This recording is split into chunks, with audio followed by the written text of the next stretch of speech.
2019ஆம் ஆண்டிலிருந்து தேசிய தேர்வு முகமையால் நீட் தேர்வு நடத்தப்படுகிறது. ஒவ்வொரு வருடமும் மருத்துவம் படிக்க லட்சக்கணக்கானோர் இந்த தேர்வை எழுதி வருகின்றனர். இந்த போட்டித் தேர்வின் கடினத்தன்மையையும் மாணவர்களின் டாக்டர் கனவையும் பயன்படுத்திக் கொண்டு சிலர் மோசடி செய்து கோடிக்கணக்கில் பணத்தை கறந்து வருகிறார்கள். அந்த வகையில் தற்போது ஒரு நீட் மோசடி கும்பலின் தலைவனை போலீசார் கைது செய்துள்ளனர்.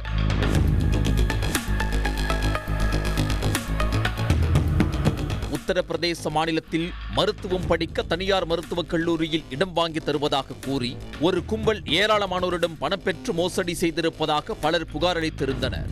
அந்த புகார் தொடர்பாக போலீசார் வழக்கு பதிவு செய்து விசாரணை நடத்தி வந்தனர். அப்போது அபினவ் சர்மா என்பவரின் பெயர் அடிபட்டுள்ளது. லக்னோவில் வைத்து அபினவ் சர்மாவையும் அவரது நண்பர் சந்தோஷ் என்பவரையும் போலீசார் கைது செய்து விசாரித்திருக்கிறார்கள். அதில்தான் பல்வேறு திடுக்கிடும் தகவல்கள் வெளிவந்திருக்கின்றன. அபினவ் பீகார் மாநிலத்தைச் சேர்ந்தவர், பிடெக் பட்டதாரி. டெல்லியில் மாணவர்களை கல்லூரியில் சேர்க்கும் கன்சல்டன்சி நிறுவனம் ஒன்றில் வேலை செய்திருக்கிறார். ஒரே வருடத்தில் இந்தியா முழுவதும் கல்லூரிகளில் மாணவர்கள் எப்படி சேர்க்கப்படுகிறார்கள், இடைத்தரகர்களின் வேலை என்ன, குறுக்கு வழியில் எப்படி கல்லூரிகளில் சீட் வாங்கி கொடுத்து லட்சங்களில் கமிஷன் பெறுவது என அபினவ் கற்றுத் தேர்ந்திருக்கிறார். அதன் பிறகு 2021ஆம் ஆண்டு சொந்தமாக அட்மிஷன் கன்சல்டன்சி நிறுவனத்தை தொடங்கியிருக்கிறார். இந்தியா முழுவதும் தனது நிறுவனத்துக்கு என்று ஏஜென்ட்டுகளை அபினவ் நியமித்துள்ளார். அவர்களின் வேலை எவ்வளவு செலவானாலும் மருத்துவம் படித்தாக வேண்டும் என்ற ஆசையோடு இருப்பவர்களை அடையாளம் காண்பதுதான். அவர்களிடம் ஆசை வார்த்தைகளை கூறி நிச்சயம் மெடிக்கல் சீட் வாங்கிவிடலாம் என ஏஜென்ட்டுகள் மூளை சலவை செய்து விடுவார்கள். அதன் பிறகு பல கோல்மால்கள் செய்து அபினவ் அவர்களுக்கு சீட் வாங்கி கொடுத்து விடுவார்.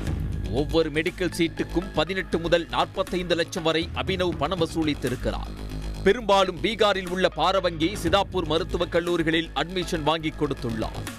தன்னை ஒரு கல்வி தந்தையாக காட்டிக்கொண்ட அபினவ் தனது நிறுவனம் சார்பில் நடத்தப்படும் நிகழ்ச்சிகளுக்கு பாலிவுட் பிரபலங்களை வரவழைத்திருக்கிறார்கள்.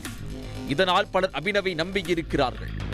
மெடிக்கல் சீட் வாங்குவதற்கு அபினவ் பயன்படுத்தும் முக்கியமான வழிகளில் ஒன்று ஆள் மாறாட்டம். நீட் தேர்வை ஆட்களை மாற்றி எழுத வைத்து தேர்ச்சி பெற வைத்து விடுவார். அதேபோல நீட் தேர்வில் என்னென்ன முறைகளிலெல்லாம் முறைகேடுகள் செய்ய முடியுமோ அவற்றை எல்லாவற்றையும் அபினவ் செய்திருக்கிறார். கடந்த சில வருடங்களுக்கு முன்பு மோசடி வழக்கு ஒன்றில் அபினவ் சிக்கி சிறைக்கு சென்றபோது அங்கு சந்தோஷ் என்பவரின் பழக்கம் ஏற்பட்டுள்ளது. சிறையிலிருந்து வெளியே வந்ததும் சந்தோஷோடு சேர்ந்து முன்பை விடவும் வீரியமாக மோசடிகளை செய்ய தொடங்கியிருக்கிறார். கோடிக்கணக்கில் பணம் கொட்டி இருக்கிறது. அந்த பணத்தை வைத்து அபினவ் சொகுசு வாழ்க்கை வாழ்ந்திருக்கிறார்.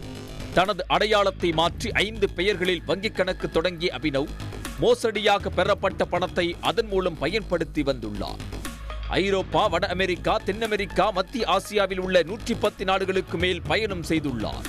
விமானத்தில் சென்றால் பிசினஸ் வகுப்பில் தான் பயணம் செய்வார். ஹோட்டல்களில் தங்கினால் 7 ஸ்டார் ஹோட்டலில் தான் தங்குவார். 2 லட்சத்திற்கு கண்ணாடி, பிளாட்டினம் கைக்கடிகாரம் என எப்போதும் ஆடம்பரமாக வாழ்வதையே அபினவ் வழக்கமாக கொண்டிருந்தார். டெல்லி, பெங்களூரு, கோவா, காட்மாண்டு, துபாய் போன்ற இடங்களில் பார்ட்டி நடத்துவதை வழக்கமாக கொண்டிருந்த அபினவிற்கு ஏராளமான பெண் தோழிகள் உண்டு. அவர்களுக்கு 5 முதல் 10 லட்சம் ரூபாய் வரையிலான கிஃப்ட்டுகளை கொடுத்து குதூகலப்படுத்தி இருக்கிறார். போலீசாரின் விசாரணையில் நீட் தேர்வின் மோசடி மூலம் அபினவ் 100 கோடிக்கு மேல் மோசடி செய்திருப்பது கண்டுபிடிக்கப்பட்டுள்ளது. சில கல்வி நிறுவனங்களின் நிர்வாகிகளுக்கும் இந்த மோசடியில் தொடர்பிருப்பதும் தெரிய வந்துள்ளது. அபினவையும் சந்தோஷையும் கைது செய்த போலீசார் அவர்களிடம் தொடர் விசாரணை நடத்தி வருகின்றனர்.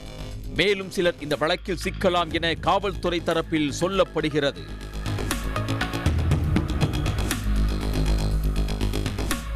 உடனுக்குடன் செய்திகளை தெரிந்து கொள்ள சன் நியூஸ் பெல் ஐகானை கிளிக் பண்ணுங்க.